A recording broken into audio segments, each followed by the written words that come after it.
آپ صلی اللہ علیہ وسلم نے ارشاد فرمایا جو آدمی اس مبارک مہینے میں کسی روزے دار کو افطاری کرواتا ہے تو اللہ تبارک و تعالیٰ اس افطاری کرانے والے کے تمام گناہوں کو معاف فرما دیتے ہیں اور اسے جہنم سے نجات عطا فرما دیتے ہیں، اور اسے روزہ رکھنے والے کے برابر ثواب عطا فرماتے ہیں، اور روزہ رکھنے والے کے ثواب میں بھی کمی نہیں کرتے۔ آپ صلی اللہ علیہ وسلم کا یہ ارشاد سن کر حضرات صحابہ کرام رضوان اللہ تعالی علیہم اجمعین نے عرض کیا، یا رسول اللہ صلی اللہ علیہ وسلم،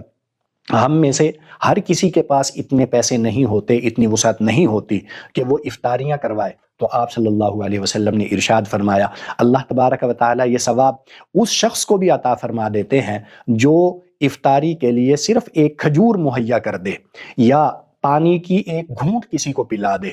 یا دودھ کی ایک گھونٹ کسی کو پلا دے، تو اللہ تبارک و تعالیٰ یہ ثواب اسے بھی عطا فرما دیتے ہیں۔